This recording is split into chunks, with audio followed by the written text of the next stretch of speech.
नमस्कार बच्चों, आज हम इस वीडियो के अंदर सीखेंगे कक्षा 9 का पाठ नंबर 16 जिसे शीर्षक दिया है भारतीय संस्कृति में गुरु शिष्य संबंध। इस पाठ के लेखक हैं आनंद शंकर माधवन। आनंद शंकर माधवन के बारे में थोड़ी सी जानकारी प्राप्त करें तो उनका जन्म केरल में हुआ था। गांधी जी के भारत छोड़ो आंदोलन में भी माधवन जी का सक्रिय सहयोग रहा था। जेल में रहकर हिंदी भाषा का अध्ययन उन्होंने किया है।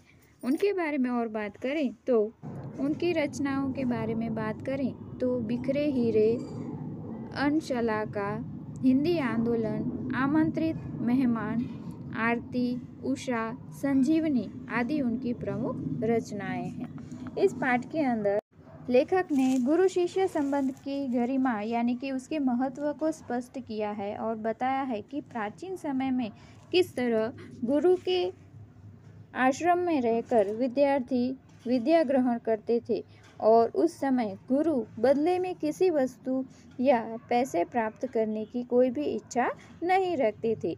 लेकिन आज के समय में यह परिस्थिति बदल चुकी है। तो इसके बारे में देखिए पाठ में लेखक ने क्या कहा है। तो पाठ की शुरुआत करें।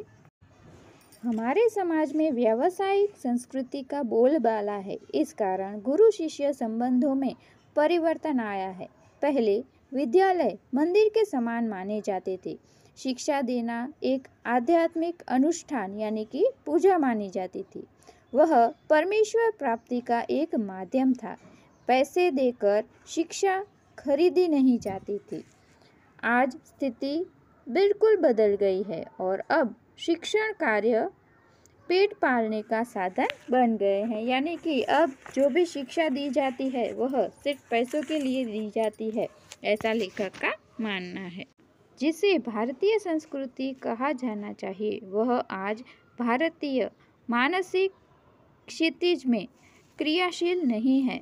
आज एक प्रकार की अव्यवस्थित व्यावसायिक संस्कृति व्याप्त है जिसकी जड़ शायद यूरोप में है। यानी कि लेखक कहते हैं कि आज हम जो पढ़ाई कर रहे हैं, हमारी जो शिक्षा नीति है उसकी जड़ें शायद भारत की नहीं, अब तो यूरोप की ही लग रही है। भारतीयों के सार्वजनिक व्यवहार में गुरु शिष्य संबंध का भी तदनुरूप परिवर्तन हो गया है। यानी पहले के समय में गुरु शिष्य जिस तरह से पवित्र संबंध होते थे, बिना कुछ लेने देने की इच्छा होती थी, आज वैसा नहीं लग रहा है।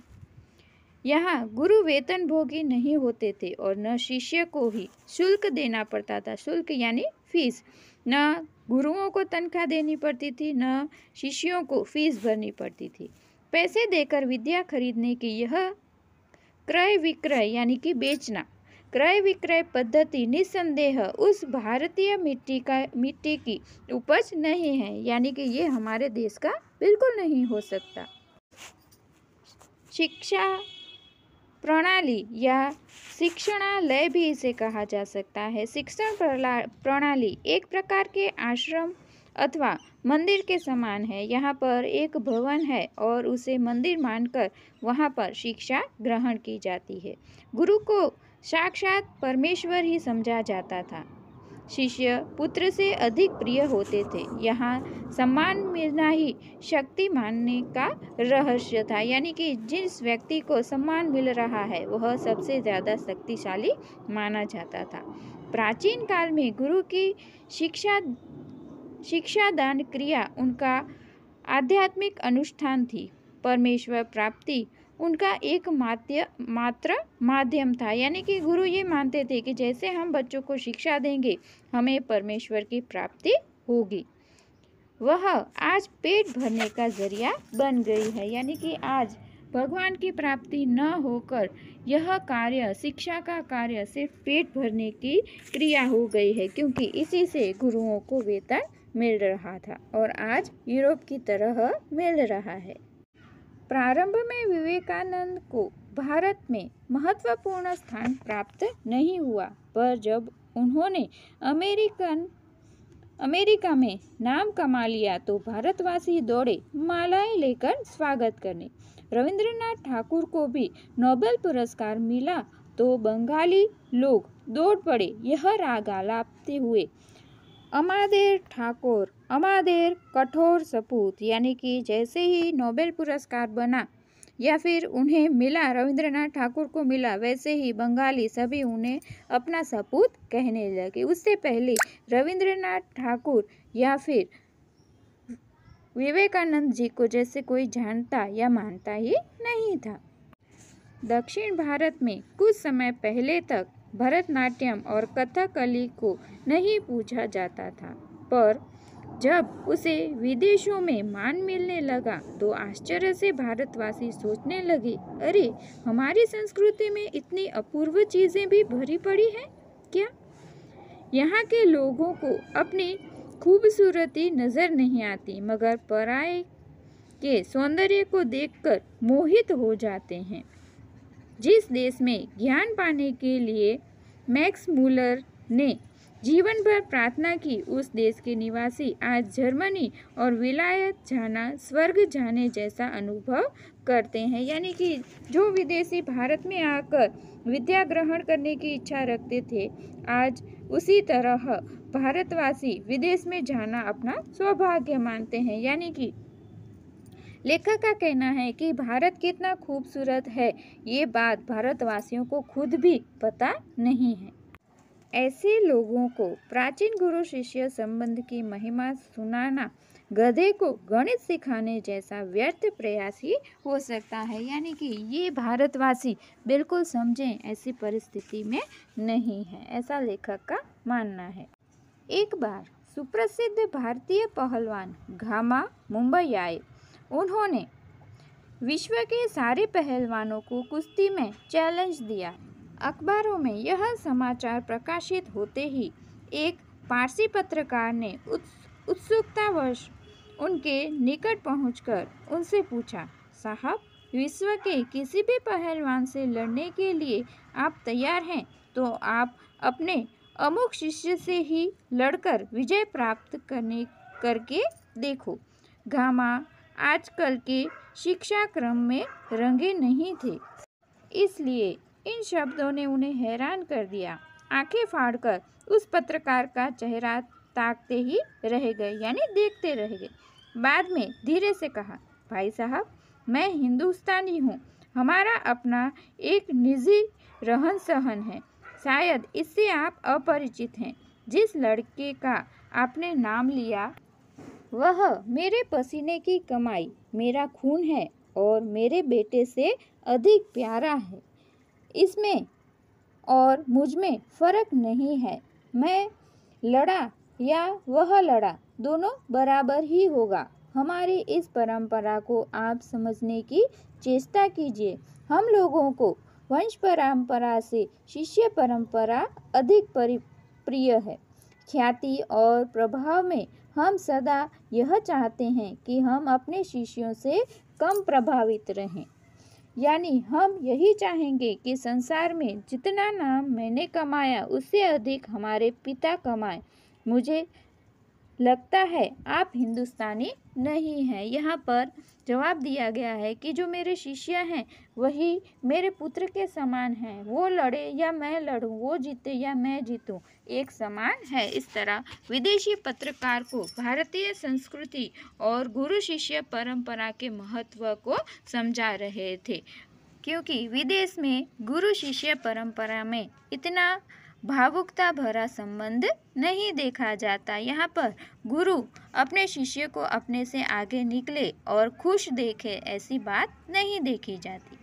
भारत में गुरु शिष्य का संबंध यह भव्य रूप आज साधुओं, पहलवानों और संगीतकारों में थोड़ा बहुत ही सही पाया जाता है। लेकिन आज शिक्षा के क्षेत्र में भले ही ना हो, लेकिन साधु हैं, पहलवान हैं, संगीतकार हैं, ये सारे व्यक्ति अपने गुरुओं को बहुत ही मान देते हैं और ये गुरु भी अपने शिष्यों को बहुत ही ऊंचा सम्मान देते हैं। भगवान रामकृष्ण बरसों योग शिविर को पाने के लिए प्रयत्न करते रहे।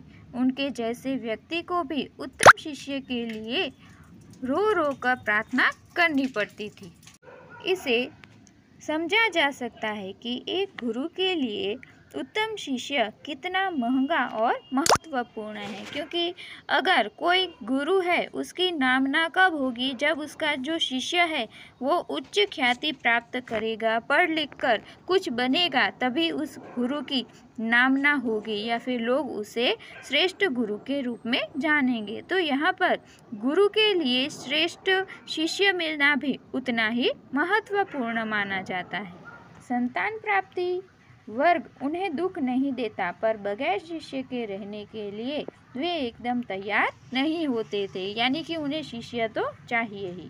इस संबंध में भगवान ईशा का एक कथन सदा स्मरणीय है। उन्होंने कहा था, मेरे अनुयायी यानी कि मेरे भक्त लोग मुझसे कहीं अधिक महान हैं और उनकी जूतियाँ होने की योग्यता भी मुझ में नहीं है। यानी कि ईसा मसीह ने ये कहा कि मैं महान नहीं हूँ, लेकिन जो मेरे भक्त हैं वो महान हैं, लेकिन उनके पैरों की जूती की जितनी कीमत है उतनी भी कीमत मेरी नहीं है। इस तरह ईसा मसीह भी अपने से ज़्यादा अपने भक्तों को महत्व देते थे, उन्हें मान देते थे। यही बात है महात्मा गांधी जी बनने की क्षमता जिसमें है, उन्हें गांधी जी अच्छे लगते हैं और वे ही उनके पीछे चलते भी हैं। विवेकानंद सिर्फ उन्हें पसंद आएंगे जिन्हें विवेकानंद बनने की अद्भुत निहित इच्छा हो, यानी कि जो गांधी जी बनना चाहते हैं उन्हें गांधी जी अच्छे लगते हैं, जो विवेकानंद बनना चाहते हैं उन्हें विवेकानंद का जो व्यक्तित्व है वो काफ़ी आकर्षित करेगा। कविता के मर्म और रसिक स्वयं कवि से अधिक महान होते हैं, यानी कि जो कविता के भाव को समझ जाए, उसमें डूब जाए, वो कवि से भी महान है, ऐसा लेखक का कहना है। संगीत के पागल सुनने वाले ही स्वर संगीतकार से अधिक संगीत का रसास्वादन करते हैं, यानी किसी ने गीत गाया है, संगीत दिया है, उससे रसास्वादन या मधुरता वही प्राप्त करते हैं या लेते हैं जो उस संगीत को सुनते हैं।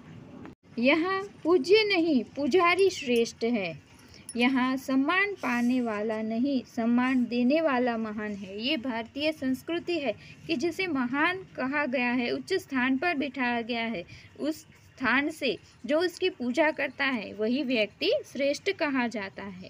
स्वयं पुष्प, आगे लेखक कहते हैं, स्वयं पुष्प में कुछ नहीं, पुष्प का सौंदर्य उसे आने वाले की दृष्टि में है, यानी उसे जो देखता है उसकी दृष्टि ही इतनी खूबसूरत है कि उसे अपने आप पुष्प यानी कि फूल है वो एकदम सुंदर दिखता है, यानी कि दृष्टि ही सुंदर है। दुनिया में कुछ नहीं है, हमारी चाह में हमारी दृष्टि है, यानी कि हम जो चाहते हैं वही वस्तु हमें सुंदर लगती है। यह अद्भुत व्याख्या अजीब सी लग सकती है, पर हमारे पूर्वज सदा इसी पथ के यात्री रहे, यानी कि हमारे पूर्वज यही कहते थे कि जैसा आप देखते हो वैसी सृष्टि आपको दिखाई देती है। कई बार हम खुश होते हैं तो सारा माहौल हमें खुशी से भरा हुआ लगते हैं, अगर हम उदास हैं तो चारों तरफ हमें उदासी ही दिखती है, ऐसा लेखक का और हमारे पूर्वजों का भी कहना है। उत्तम गुरु में जाति भाव भी नहीं रहते, यानी कि वो उच्च जाति का है उसे मैं शिष्य बनाऊं, ये नीच जाति का है उसे शिष्य न बनाऊं, ऐसी भावना भी गुरु के अंदर नहीं होती। कितने मुसलमान पहलवानों के हिंदू चेले यानी शिष्य और संगीतकारों के मुसलमान शिष्य रहे हैं, यानी कि पहले के समय में ये नाती जाति भेदभाव नहीं थे।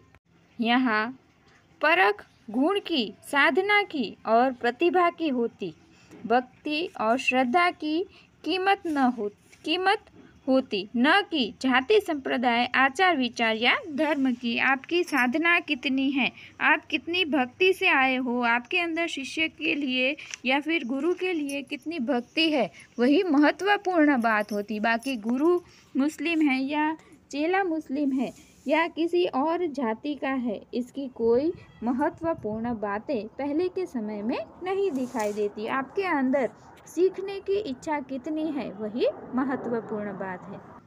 मुझे क्या लिखाया था एक विद्वान मुसलमान ने, यानी एक विद्वान मुसलमान ने मुझे भी शिक्षा दी है। उन्होंने कभी नहीं सोचा कि यह हिंदू है और मुसलमान बनना चाहिए। मैं हिंदू था, लेकिन उन्होंने कभी नहीं कहा कि मैं मुसलमान धर्म ग्रहण करूं।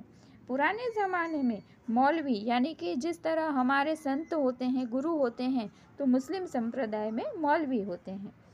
मौलवी लोग बड़े बड़े रामायणी होते थे और आज देहांतों में भरत मियाँ, रंजीत मियाँ आदि अधिक संख्या में दिखाई देते हैं। देहातों में यानी कि गांव के अंदर बहुत सारे ऐसे मौलवी हैं, यानी कि मुस्लिम गुरु, जो अपना नाम भरत रखते हैं या अपना नाम रंजीत रखते हैं। उन्होंने रामायण भी पढ़ी हो, ऐसे बहुत सारे हमारे पास उदाहरण भी हैं। यानी कि वो मुस्लिम है फिर भी हमारे ग्रंथ पढ़ते हैं या फिर हिंदुओं के ग्रंथ पढ़ते हैं।